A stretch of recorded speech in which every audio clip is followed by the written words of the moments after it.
এখন এই জেলা পর্যায়ের অফিস প্রধান হিসাবে ভূমি সংক্রান্ত সেবা প্রদানে যে অনিয়ম হয়, মানুষের ভোগান্তি, এই দায়ভার আমার। ভূমি সেবার একটা পার্ট জেলা রেজিস্ট্রার মহোদয় বলেছেন যে ভূমি নিবন্ধন, ভূমি জরিপ হয়, জরিপের মাধ্যমে খতিয়ান হয়, খতিয়ানের মাধ্যমে জমিটা কার সেটা লিপিবদ্ধ থাকে, নকশা হয়। এই জমিটা যখন আমি বিক্রি করব সেই পার্টটার জেলা রেজিস্ট্রারের।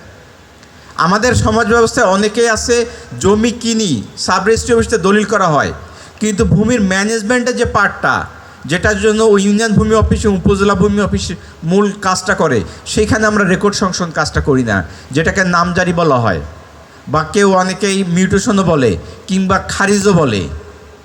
আমরা যদি জমির দলিলটা, জমির নামজারি এবং ভূমি উন্নয়ন কর নামজারির ভিত্তিতে একটা হোল্ডিং খোলা হয় এবং সেখানে খাজনা নির্ধারণ হয় এবং ভূমি উন্নয়ন কর প্রদান করা হয়, এই তিনটা কাজ যদি যথাযথভাবে আমরা মেনটেন করি তাহলে ভূমি নিয়ে জমি এত জটিলতা হওয়ার কথা না।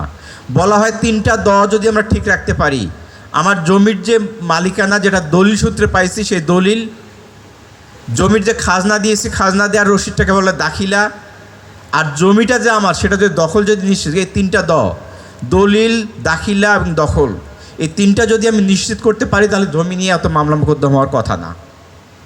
এবং জমি নিয়ে মামলা মোকদ্দমা অনেকেই জানি যে বছরের পর বছর এটা চলতে থাকে, অনেক ধরনের ভোগান্তি পোহাইতে হয়। তো জমির এই কাজগুলো নিয়ে সরকার ডিজিটাইজেশন করেছে।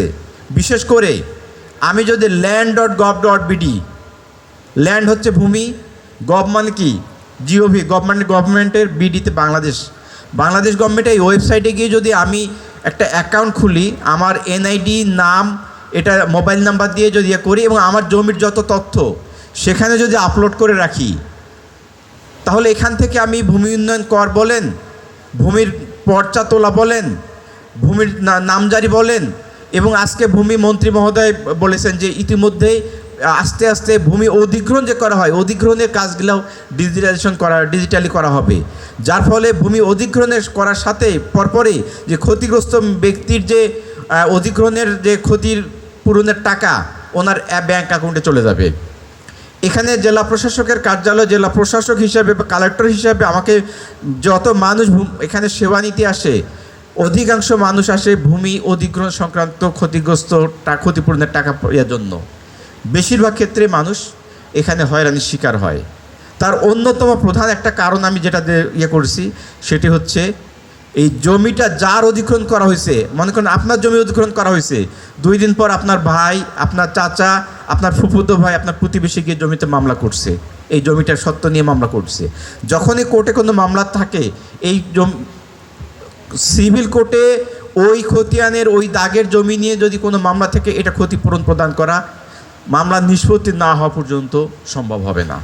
এইটা আপনাদের জানা থাকতে হবে। আমি অনুরোধ জানাবো, যাদের ভূমি অধিগ্রহণ করা হয়, যদি এটা কোর্টে নিয়ে কোনো মামলা থেকে থাকে, আপনারা দয়া করে কোর্ট থেকে এটা নিষ্পত্তি করে নিয়ে আসবেন। কিন্তু কাউকে কোনো অপ্রয়োজনে দালাল ধরা কিংবা কোনো প্রকার অনৈতিক ইয়াতে যাবেন না। যদি কোনো মামলা না থেকে থাকে, আপনি নিশ্চিত এই জমির টাকাটা আপনি পেয়ে যাবেন। আমরা সেটা করার জন্য বদ্ধপরিকর।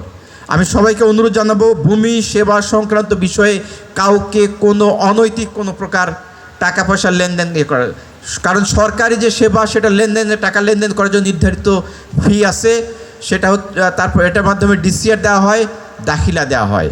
আর ভূমি সেবা যেটা বলা হয়েছে ডিজিটাইজেশন করা হয়েছে, ডিজিটাইজেশনে করার জন্য আমরা অনেকেই বুঝি না, জমির কাগজ বুঝি না, এই জন্য ভূমি সেবা সহায়তা কেন্দ্র করা হয়েছে। প্রত্যেকটা উপজেলা আমাদের একজন করে, এই কেন্দ্রটা আমরা আস্তে আস্তে বাড়াবো। সেখানে ভূমি সেবা গ্রহণের জন্য আপনি আবেদন করতে পারেন না, কিভাবে মিউটেশন করতে হবে, কী কী কাগজ লাগতে হবে, অনলাইনে কোথায় যেতে হবে, কিভাবে কাগজপত্র সংযুক্তি দিতে হবে, কীভাবে সাবমিট করতে হবে, একটা নির্ধারিত ফি এর বিনিময়ে এই আবেদনটা করার সুযোগ আছে।